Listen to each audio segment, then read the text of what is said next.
Аргумент плюс, вечерва мој соговорник, колегата Исен Салиу, го вклучувам во живо во емисијата. Исен, добро вечер, добар ден. Добро вечер, благодарам за поканата. Да, имаме, веќе го ситниме, прилично турбулентен политички ден. Да влеземе со нешто актуелно, еве една оценка да прашам за реконструкција на влада. Дел од министрите си ги задржаа позициите, некој ротира, некој замина на во пониските ешалони на извршната власт, а други па и целосно ја напуштија извршната власт. Интересно е, сите му заблагодарија на премиерот за соработката досегашна и идна.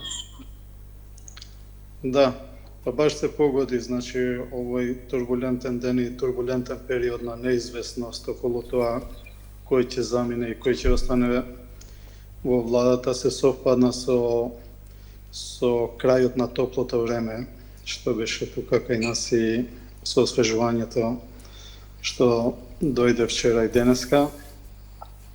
Да, тоа е впечатливо, дека сите му се заблагодарија на премиерот за окажаната можност и тие што остана и тие што отидоа, односно во други позиции, дали во министерски, дали во пониски. Тоа за мене е некој показател дека премиерот успешно, значи ја заврши, го затвори ова прашање. Очигледно е дека неговите позиции се силни и затоа нема баш и некоја политичка фигура од актуелната власт која би реагирала пооштро или негативно или незадоволно од на донесените одлуки во врска со реконструкцијата на владата. Останува единствено да видиме како ќе реагира. Барем јас денеска не видов реакција од досегашниот министер, односно министерот за правда во заминување Игор Филков, и мислам дека ако и од него немаме некоја незадоволна реакција, тогаш гледано од перспектива на премиерот, од перспектива на владата, значи дека успешно е спроведена ова реконструкција. Да. Барем до овој момент, секако реакциите беа на социјалните мрежи, до овој момент некако точно не прочитав реакција на Игор Филков, а во текот на работниот дел од денот не успеав да прочитам ниту реакција од Љутков, министерот за култура. Може би веќе имаат реакции, но до овој момент јас не успеав да ги видам тие реакции. Например, Цветан Трипуновски за земјоделство, иако ја напушта извршната власт, се заблагодари на министерот, на премиерот. Да.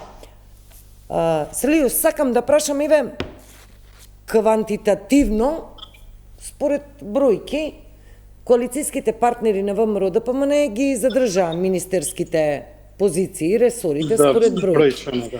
Но дали можеме преку квалитативна распределба да видиме, можеби, и да создадеме слика дали се менува политичката моќ на коалицијските партнери во власта? Ајде најпрво да одиме со Вреди, со Влен.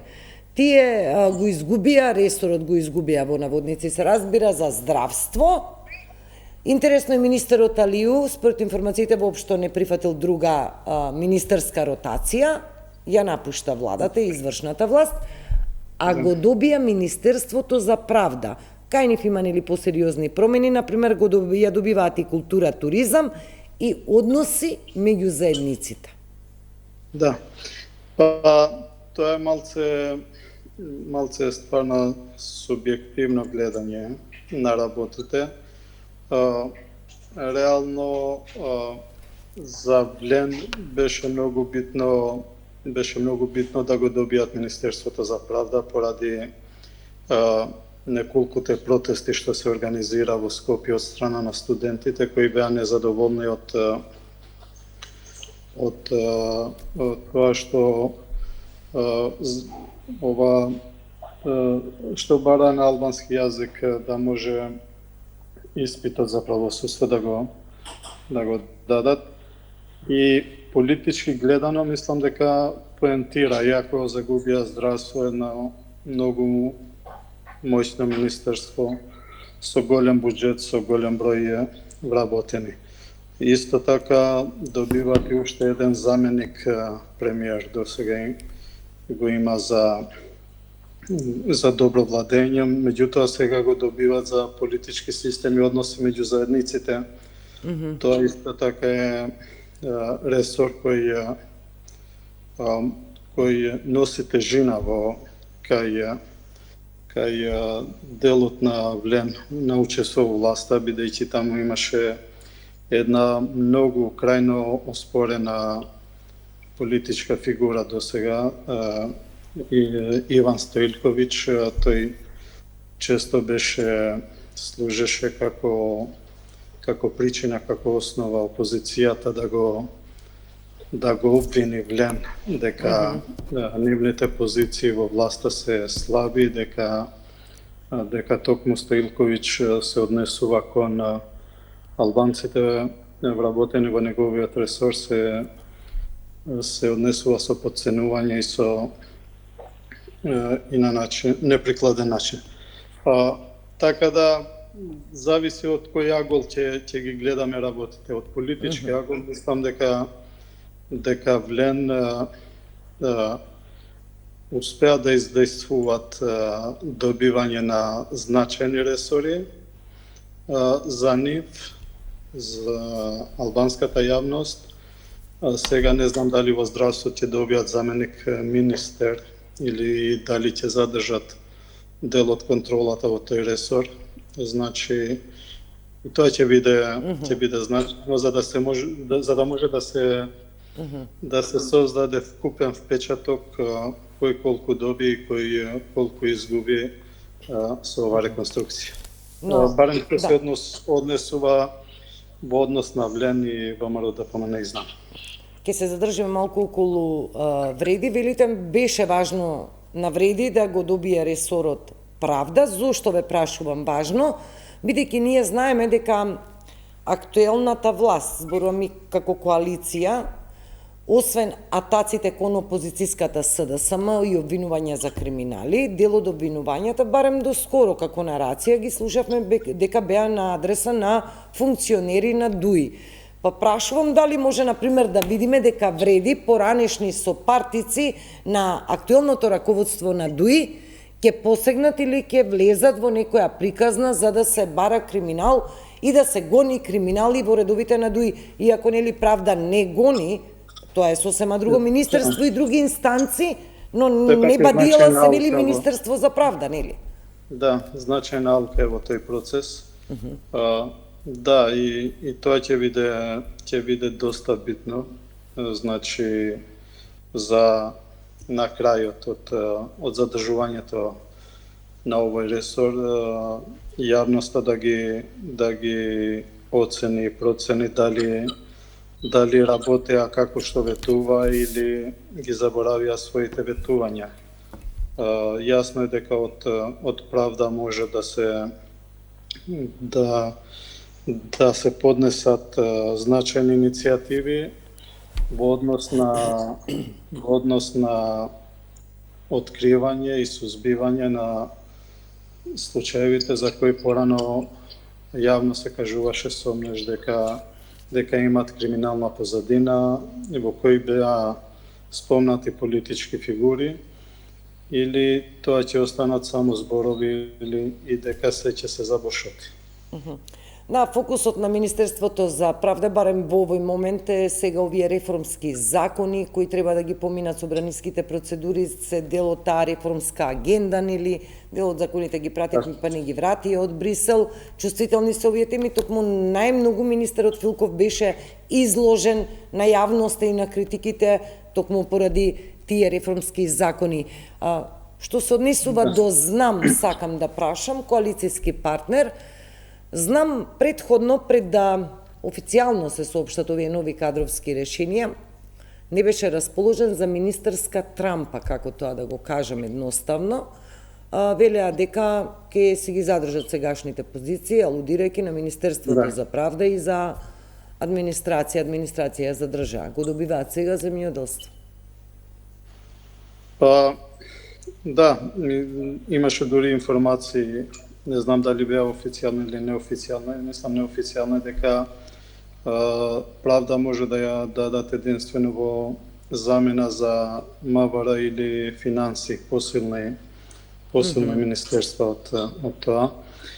Мислам дека ова не е само поради тековните процеси што беа во министерството, мислам дека малку се должи на внатрешните односи во партијата. Знам и дека реконструкцијата се користи како добра можност, како добра шанса тие односи да добијат и форма и можеби председателот на знам Максим Димитриевски да ги зајакне своите позиции наспроти скопското крило на партијата, бидејќи имаше, мислам дека и по кулуари и по некои медиуми кружеа информации за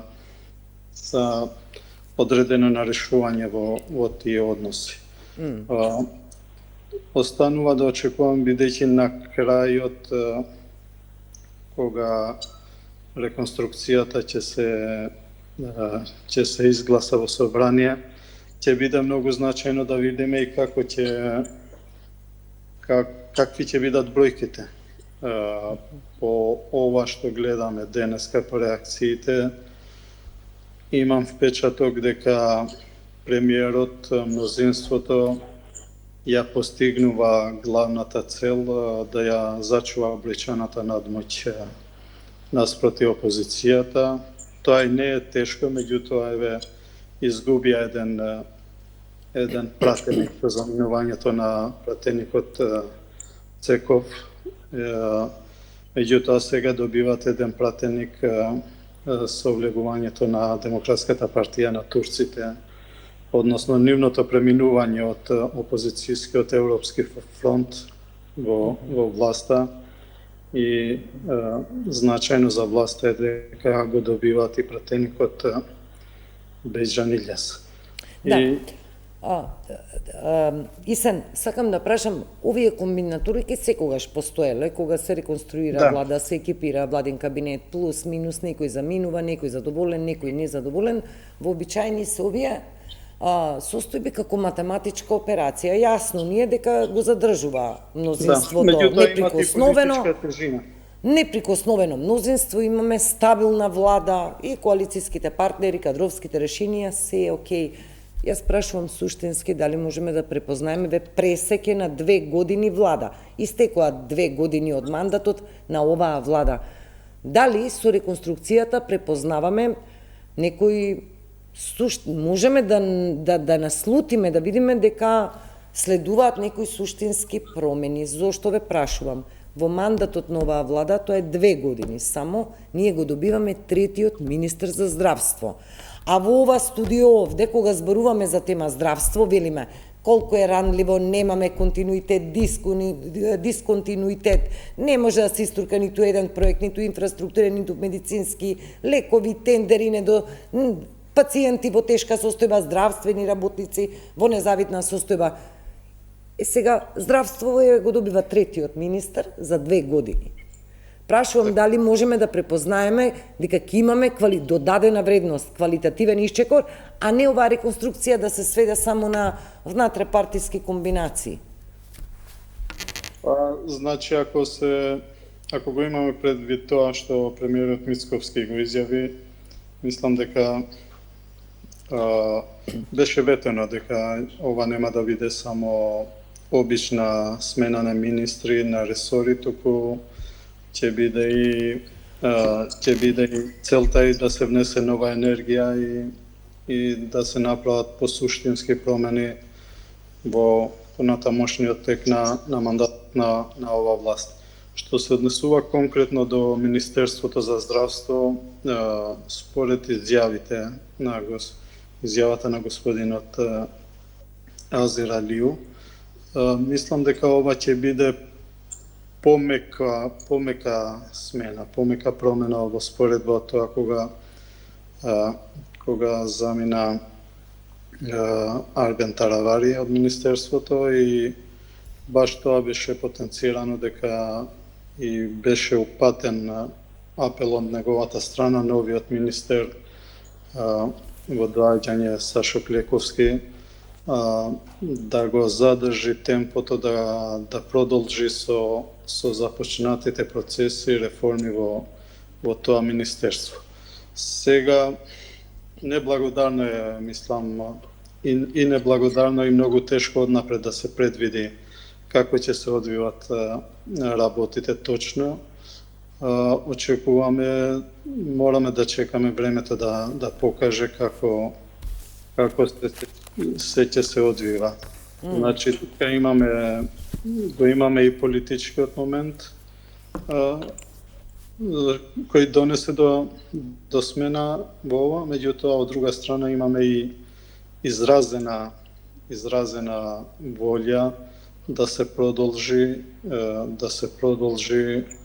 таму каде што е застанато во позитивен правец. Времето, повторувам, времето ќе покаже како ќе се одвиваат работите. Да, според најавите, овој реконструиран владин кабинет треба да биде ставен на гласање во парламентот негде средината на овој месец, а потоа веќе нели август почнуваат тие колективни одмори, летни одмори на собранието, така да кај да ќе го добиеме новиот кабинет. Она што е важно, исто премиерот рече дека е задоволен од предлозите на коалицијските партнери и за него тие предлози се прифатливи. И се сакам да прашам околу изборниот законник. Со трчање се стави на дневен ред, тоа е дел од таа агенда. Ја велам со трчање во смисла во собрание, но претходно имаше процедура, работна група во правда и така натаму, предходеше на сето тоа нели укинување техничка влада, СДСМ одлучи да не присуства на тие состаноци и доцна попладне во еве информација 13.500 амандмани, класична блокада на изборниот законник ќе имаме, веќе собраниската, комисиската расправа е почната. Да. Па мислам дека ова значи дека ќе мора да се дополнително да се преговара за овој законник. Не знам дали ќе се изнајде некој процедурален начин да се заобиколи блокадата. Ова е јасно дека е блокада ова со амандмани. Мислам, СДСМ има своите причини зашто се одлучи на тоа. Дали ќе се заобиколи процедурално од страна на власта или ќе се бара начин, ќе се закажат нови преговори за да се стигне до договор прифатлив за двете страни, да се исполни ова барање кое што не е само на јавноста, не е само потреба, туку и барање од ОПСЕ и од Европската заедница, Европската унија. Јас мислам дека ова сериозно, најсериозно треба да се сфати. Двете страни да се однесуваат без разлика какви се каков е бројчаниот сооднос. Мислам дека треба сериозно да се сфати и преку разговори и преговори да се стигне до решение за кое освен што ќе се надмине еден политички грч во најава, значи да ни донесе едно позитивно решение, да ни донесе и позитивни поени од Брисел. Можеби, не знам, можеби ова веќе ќе остане тема за после одморите, кога ќе се вратат пратениците и политичарите од одморите. Да, но знаеме ние што значи измени на изборен законник со или без политички консензус. Да, па реално мислам дека Пржинскиот договор, така наречената пржинска влада, ги даде своите резултати. Мислам дека еве што му станува и за следните избори, мислам дека во однос на ова прашање и СДСМ треба да покаже малце повеќе поголем, повисок прак на разбирање. Гледаме дека за тоа мислам дека целата опозиција не е обединета. Ако не се лажам, албанската опозиција дуи не се спротивставуваат многу на тоа. И со покажување на толеранција за изнаоѓање решенија за Пржинскиот договор, Пржинската влада, мислам дека ќе се отвори тогаш пат и за пронаоѓање основа за договори за другите прашања кои се битни за власта и за опозицијата. И моето последно прашање, колега, предвремени избори. Различни изјави, нема да има, одиме на редовни. Има простор да се спроведат и предвремени избори, веројатно зависи од периодот, од политичкиот моментум. Буџетот е ребалансот, некои велат, ако убаво се прочита, тој мириса на предвремени избори, ако знаеме дека ставките за социјални надоместоци, трансфери, субвенции се значајно зголемени во однос на сега, што е вообичаена предизборна пракса. Сега прашувам политички, има ли услови за предвремени парламентарни избори? И потреба. Не само услови, туку потреба. Условите ќе си ги создаде мнозинството, ако сака. Се разбира. Знаете, целата јавност, како новинарската, така и пошироката јавност, како да се веќе подготвени за предвремени избори во април следната година, мислам, тоа е една информација која не знае од каде протече, но се прошири и се зема скоро како здраво за готово, како завршена работа. Јас мислев дека после реконструкцијата на владата, владината реконструкција, ќе имаме појасна слика околу тоа дали ќе имаме избори или нема да имаме предвремени. Меѓутоа, мислам дека ова реконструкција пак не создаде некој нов политички момент врз основа на кој би можеле поточно да предвидиме и да знаеме дали ќе се случат изборите. Точно е, ги слушам значи анализите и проценките во врска со буџетот дека најавува нови предвремени избори. Меѓутоа, јас пак ќе се навратам на тоа што го кажав малку предходно, дека власта ја зачува бречаната надмоќ и дека целото сите одлуки во врска со тоа мислам дека ги остануваат во рацете на власта и на премиерот.